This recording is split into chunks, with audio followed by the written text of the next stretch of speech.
E nós vamos conversar com o advogado, professor de Direito da Universidade de Fortaleza, integrante da Associação Brasileira de Juristas pela Democracia, a BJD Núcleo Ceará, Marcelo Uchoa. Bom dia, Uchoa. Bom dia, Glauco. Satisfação sempre enorme participar do Jornal Brasil Atual, cara. Satisfação é Obrigado. nossa. Uchoa, ontem foi entregue o relatório produzido pela equipe técnica das Forças Armadas ao Tribunal Superior Eleitoral acerca da fiscalização do nosso sistema eletrônico de votação. E o documento de 62 páginas não apontou fraude no processo eleitoral, como insinuou durante muito tempo o presidente Jair Bolsonaro, inclusive ao longo de todo esse ano, mas também é um documento que é ambíguo ali, apresentar possíveis ressalvas sobre o sistema de votação. Como é que você viu esse documento? A montanha acabou parindo um rato, Shoa? Pariu, né, Glauco? E nem precisava ter parido, porque, na verdade, não é responsabilidade das Forças Armadas, nem competência produzir esse tipo de documento. Foi uma chantagem do presidente que está saindo para, na verdade, criar um clima de tensão no Brasil de que o sistema eleitoral brasileiro é um sistema manipulável. Porém, ele pode até ser manipulável. Você agora estava mostrando a quantidade de fraudes que aconteceram de assédio eleitoral, de assédio nas empresas, de assédio nas igrejas, de uso do orçamento, de uso da máquina, mas não na urna eletrônica. A urna eletrônica ela é absolutamente segura. O que esse relatório demonstra é aquilo que a gente já sabia, que na geração do código-fonte é uma operação humana, e lógico que há uma possibilidade de manipulação. Entretanto, aquele momento ele é acompanhado por todos os representantes das organizações que acompanham as eleições, por todos os órgãos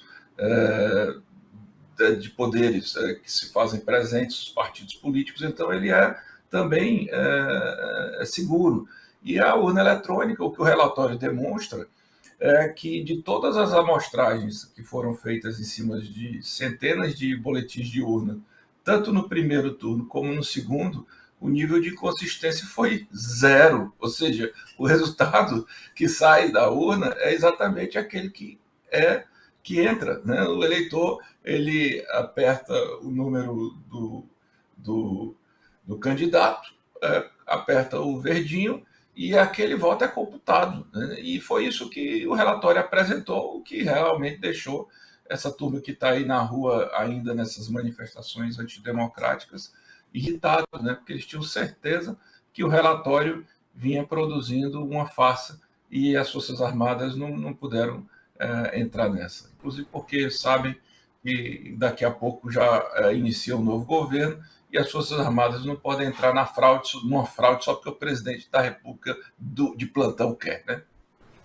Inclusive, quando você fala dessa auditoria, né, que na prática é uma amostragem de boletins de urna, isso, a fiscalização dos partidos políticos já faz há tempos, né, inclusive com muito mais competência, porque tem muito mais capilaridade e condições de somar esses boletins de urna e comparar com a totalização. E nunca deu qualquer tipo de discordância entre uma coisa e outra. Agora, tem uma coisa que você falou, Shoa, que é essencial e as pessoas precisam prestar atenção, né? Não é papel das Forças Armadas fazer qualquer tipo de relatório acerca da fiscalização do sistema eletrônico. Existem entidades fiscalizadoras, o sistema eleitoral brasileiro é auditado, então isso sai totalmente fora daquilo que são ali os princípios que regem as Forças Armadas, Uchoa. Eu acho que por isso o relatório demorou tanto também, sabe, Glauco? Eles não são acostumados a fazer isso, não é papel deles. Eu até gostei deles terem feito, assim, no sentido de que aprenderam a sistemática eleitoral, mas de fato é totalmente fora. As Forças Armadas existem para outras funções, mas os auditores que eles colocaram à disposição da organização desse relatório, pelo menos atestaram aquilo que viram, né? Sobre esse risco de manipulação que é colocado, bom, tudo na vida é possível você melhorar, né? Mas não significa que haja fraude, né? Eu já participei de processos eletrônicos em que a urna era eletrônica e saiu a impressão de um papel que era colocado dentro de um boletim de urna. Quer dizer, você tem até tempo e tem espaço A gente conversou isso lá atrás para fazer uma discussão de como aperfeiçoar os processos. Agora, sabendo que isso custa dinheiro, né? Sabendo que isso leva tempo, portanto, não poderia ser feito no período em que o presidente que está saindo queria, porque causaria um tumulto no processo eleitoral que estava marcado já 4 anos antes. E terceiro, que é totalmente desnecessário, porque as urnas são seguras. Se você quiser testar mais a segurança da urna, você pode criar mais métodos, mas vai ser sempre a mesma coisa. A urna é segura. O problema da eleição brasileira não está na urna. O problema da eleição brasileira está ainda, que eu vejo, é a velocidade, por exemplo, das fake news. Embora o Tribunal Eleitoral, o Superior Eleitoral, tenha agido com muito altivez nesse processo, a resposta nunca vai ser na velocidade da mentira, a resposta judicial. Então você vê que agora eles criaram uma nova sistemática, fazendo fake news lá direto da Argentina, quer dizer, é uma organização criminosa internacional e a gente vai respondendo à medida que vai aprendendo com isso, né?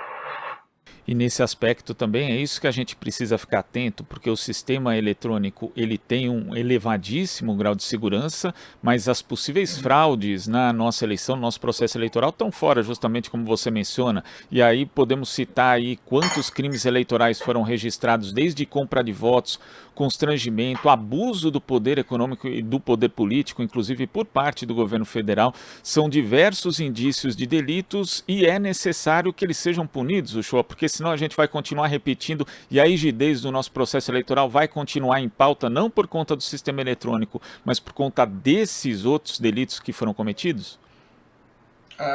Glauco, e eu espero que seja, porque, como foi dito na matéria anterior, a gente não pode brincar com a democracia. A democracia ela existe se, de fato, a gente tiver um monitoramento permanente dos processos que lhe dão sustentação. E as eleições são fundamentais disso. Por exemplo, o papel da Polícia Rodoviária Federal precisa ser estudado, entendido, investigado e as pessoas que cometeram os delitos punidos, porque vejam só, eles tentaram impedir, eu não digo nem depois, no auxílio ou não aos bloqueios ilegais nas rodovias, eu digo no dia da eleição mesmo, você impedir uma pessoa de exercer o seu mais forte instrumento de participação democrática, que é o voto. Isto é um crime que é tão criminoso que qualquer tipificação do Código Penal será pequena para um delito desse. Então a gente tem que apurar, tem que aperfeiçoar. Agora eu te digo uma coisa, viu, Glauco? Eu tenho notado que a Justiça Eleitoral e o Supremo Tribunal Federal aprenderam muito com os últimos anos com essa tolerância desmedida em torno do absurdo. E a fiscalização será diferente e essas coisas serão apuradas. Não vão ficar, não serão em vão, não. Não vão ficar impunes, não. E o show estava até vendo aqui uma matéria do portal UOL, né, dizendo que bolsonaristas estavam atacando o perfil do Ministério da Defesa por conta do relatório, né? O documento, afinal, não conseguiu apontar fraude nenhuma no sistema de votação. E tinha um deles ali que dizia, tomamos chuva à toa. Aí vontade de dizer, sim, tomaram, e tem gente que continua tomando, inclusive. E aí, nesse caso, Shoa, também um outro ponto de preocupação, porque atos golpistas continuam sendo promovidos no Brasil e são financiados. É necessário que a gente investigue, vá a fundo nesse tipo de coisa, nesse tipo de investigação, de apuração, justamente para saber quem é que está organizando e quem está financiando esses atos antidemocráticos que são, na prática, atos golpistas, Uchoa. É fundamental, né, Glauco? Ontem, inclusive, aqui no Ceará, nós tivemos uma reunião puxada pela Associação Brasileira de Juristas pela Democracia, com a participação do Grupo Prerrogativas, da Associação de Juízes pela Democracia, dos defensores, o Ministério Público, lá na sede da OAB, várias entidades, para ver como é que a gente age em relação a isso, porque esses atos antidemocráticos, eles são tipificados como crimes no Código Penal. E a nossa Constituição, ao preservar o princípio democrático, também rechaça essas atitudes que põem sob suspeita o sistema democrático. Então, essas pessoas precisam ser tratadas como criminosas, como disse o Alexandre de Moraes. E não tem essa história de falar, são manifestações pacíficas, não são, não. não são manifestações pacíficas, não, porque elas buscam um golpe de Estado. Então, assim, você não pode buscar aquilo que é impossível dentro do sistema jurídico e da lógica da legalidade e da legitimidade ética.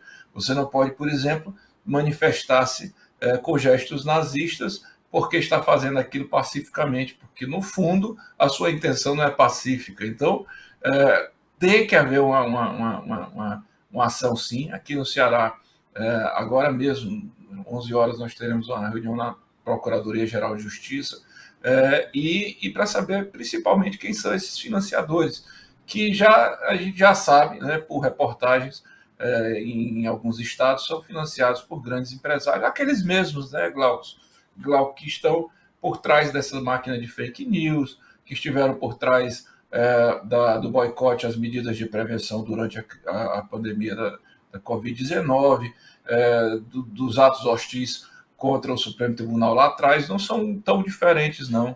É uma rede que, se você integrar, vai chegar rapidamente ao final. É um lockout desnecessário. E agora, embora eu acho que vai ser desmobilizado depois desse relatório, porque, como você mesmo disse, o pessoal está irritado porque fiquei à toa tomando banho de chuva e usando banheiro. Rapaz, ficou. Eu até fiz um videozinho agora, sabe? Depois vamos para casa, vamos cuidar da vida de vocês. Esse pessoal não percebe que a transição já começou, que o governo próximo já está se constituindo. No dia 1º de janeiro, o Lula terá obrigações complexas, desafios grandes. Não dá para ficar perdendo tempo com esse tipo de bobagem, né? Não, é impressionante, Uchoa, quando você fala dessa participação dos empresários, que a gente sabe quem é. Um deles, inclusive, em 2018, teve vídeo mostrando que ele constrangia funcionários a votar em Jair Bolsonaro naquela eleição. Depois teve ainda um outro vídeo em que ele falava a respeito de doar dinheiro, né? E dava ali a impressão de que era um dinheiro irregular, um dinheiro por fora, também para financiar máquina de fake news. E agora também o envolvimento nessa organização, nesse financiamento de atos antidemocráticos. Então é necessário também, tudo bem, a gente sabe que a justiça tem seu tempo, mas tem gente aí que já tem indício suficiente de que participou não só de constrangimento ilegal, de tentativa de compra de votos, de abuso do poder econômico, de participação em disseminação de fake news e também agora no financiamento de atos antidemocráticos, que precisa ter aí um encontro com o nosso sistema de justiça, Uchoa. Não, tem que ter, porque inclusive são pessoas que são beneficiados, né, em situações tributárias, são sonegadores que têm dívidas perdoadas ou dívidas, cobranças alongadas, prolongadas demasiadamente, são pessoas que cometem na sua rotina ilícitos na área trabalhista também, assédio eleitoral do trabalhador na época da eleição. Essas pessoas precisam ter uma lição realmente de sistema democrático, e esse encontro com a justiça eu espero que seja feito. Glauco, você me desculpa, de vez em quando tem um barulho complicado. Rapaz, esse é o problema de eu dar entrevista depois das 8 horas da manhã. Parece que esse cara vai quebrar aqui minha parede e entrar dentro da minha casa. Mas aí são intervenções pontuais, o show aí a gente está ouvindo aqui. Isso faz parte, né, do programa ao vivo, mas vamos tocar aqui, o show. E queria só para concluir mesmo, a gente teve aí esse relatório que foi elaborado pelo Ministério da Defesa. E agora a perspectiva é que o Ministério da Defesa volte a ser ocupado por um civil, o que, aliás, era a previsão de quando o próprio Ministério foi criado, a ideia de que ele representasse na prática a submissão do poder militar ao poder civil. Mas isso mudou quando Michel Temer nomeou Joaquim Silvio Luna como ministro da Defesa, e de lá para cá sempre foi um militar ocupando essa pasta. Essa volta dos civis ao Ministério da Defesa pode também ser uma atitude que na prática significa um retorno à normalidade do nosso arranjo democrático, Uchoa? Sim. Eu acho o seguinte, Glauco, nós estamos falando desse relatório porque esse relatório foi apresentado como se fosse assim um instrumento de validação do sistema democrático. Porém, eu já havia preparado aqui para chegar para você para dizer que a importância desse relatório é menor do que essa folha de papel aqui, que é a nota da compra desse microfone que eu estou falando aqui. Na verdade, isso não influi nem contribui nada. não é papel das Forças Armadas. E aí eu acho que as Forças Armadas têm uma importância militar a cumprir. E, claro, que na chefia tem que ter alguém que seja civil, porque é exatamente a pessoa que vai deixar de instrumentalizar as Forças Armadas com esse tipo de chantagem que este presidente vem fazendo, que também não é só no Exército, nem é só na Marinha, nem na Aeronáutica, são nas polícias em geral, são nos órgãos de controladoria, é na PGR, ele diz que tem ministros, é na Advocacia Geral da União, que está tudo errado no Brasil, né, Glauco? E eu acho que agora volte à normalidade. Sendo um civil ou sendo um militar, que seja alguém de fato comprometido com a democracia e com a Constituição. Agora, eu acho que, pelo que a gente conhece do Lula, será um civil, porque assim tem sido. Né? O bom do Lula é que todo mundo o conhece, portanto, o governo dele é mais do que bem-vindo. Você conhece o jeito que ele governa, sabe que ele tem diálogo, sabe que ele tem maturidade, sabe que ele sabe governar bem, sabe que ele empresta credencial, né? Tanto aos processos internos quanto à imagem do Brasil lá fora. Então, a surpresa que vier será bem-vinda. Ao contrário do que acontece agora, que todo dia você fica na expectativa de um horror acontecer para a gente comentar. Mas eu acho que agora nem tem mais isso, viu, Glauco? Depois desse relatório aí, não é possível. Não é possível. O show. Agora eu vou concluir aqui pedindo para você duas avaliações, que seriam dois palpites qualificados, na verdade. Quem você acharia um bom nome para ser ministro da Justiça no governo Lula e também para uma nomeação no Supremo Tribunal Federal? A gente sabe, né, que o ministro Ricardo Lewandowski vai se aposentar no primeiro semestre de 2023. Existe até a possibilidade dele antecipar um pouco essa aposentadoria. Então, que nomes que você acha que poderiam ocupar tanto o Ministério da Justiça, que vai ter um grande desafio, né, porque tem a Polícia Federal, a Polícia Rodoviária Federal, que foram aparelhadas por Jair Bolsonaro, e também o Supremo Tribunal Federal, Shoa? Olha, eu acho que para ministro da Justiça, eu torço pelo Flávio Dino. Né? É, foi juiz federal, deixou a magistratura para ir disputar uma eleição difícil num estado completamente aparelhado pelo Sarney, pelo PCdoB, não venceu a prefeitura, mas venceu o governo do estado, foi governador 2 vezes, fez uma excelente gestão, foi presidente da AJUF, então assim, estudou o sistema de justiça, ele tem tanto conhecimento jurídico como conhecimento do sistema de justiça em si, como conhecimento de governo, tem autoridade intelectual e moral e é senador da República. Eu acho que faria falta no Senado, mas hoje talvez a contribuição que ele tem a dar à justiça é bem maior. Ele, no Senado, é uma pessoa, por exemplo, que se o Bolsonaro fosse presidente, ele seria importante porque ele desmoraliza o Moro em 15 segundos. Mas como o Bolsonaro não é presidente, presidente é o Lula, o Moro vai ser um medíocre no Senado. Então não precisa sequer de contraponto. Na Justiça, eu acho que ele seria um excelente nome. Com relação ao Supremo, Glauco, eu prefiro nem opinar, porque eu tenho tanta gente aí que, amigas e companheiros, amigas e amigos colocando o nome, é tão complexo isso, porque o nome tem que ser alguém que tenha uma idoneidade pessoal, uma credencial jurídica, que seja comprometido realmente com a defesa da Constituição, mas ao mesmo tempo o Lula tem critérios, né, de composição paritária, de composição identitárias e tal, mas eu acho que é uma discussão mais, não é tão imediata, né? Imediato mesmo é a gente definir essa estrutura que iniciará o governo. Eu acho que se for o Flávio Dino, será um grande ministro da Justiça, mas também se não for o Flávio Dino, eu tenho certeza que o Lula escolherá um grande nome. Nomes nós temos, né? O Glauco, nomes não faltam. Eu sempre... Tasso Genro, puxa vida. Então, enfim, mas nesse momento eu acho que o Flávio Dino seria um senhor nome. E as pessoas aqui no chat do YouTube da TVT colaborando também, viu, Show? Lembrando aqui de Silvio de Almeida, também da Carol Proner, do Eugênio Aragão, que foi ministro da Justiça Dilma Rousseff. Então, são nomes muito bons, né, o Show? É porque, assim, são todos grandes nomes, né? Mas o Flávio Dino, ele agrega isso que eu estou dizendo, né? Ele, além de ter sido uma autoridade da magistratura, porque ele foi da JUF, né? Ele foi governador do estado 2 vezes, ele é nordestino, a gente não pode deixar de entender que o Nordeste tem o protagonismo, né, nesse país. Está na hora da gente começar a entender que o Nordeste... Porque tem muita gente que pensa, o Bolsonaro tem certeza que no Nordeste só tem gente burra e analfabeta. Não, cara, o nordestino é um ser humano consciente do valor do seu voto, consciente do que faz, tendencialmente progressista e de esquerda, e que tem dado a sua demonstração e a sua lealdade ao país. O Flávio Dino, inclusive, tem essa representação regional. Mas Carol Prona é um grande nome, Silvio de Almeida é um ótimo nome, Eugênio Aragão já demonstrou também. Mas aí é o Lula, né? Qualquer um desses aí eu me sinto contemplado e representado plenamente. E eu acho também que eles se sentirão pelos outros.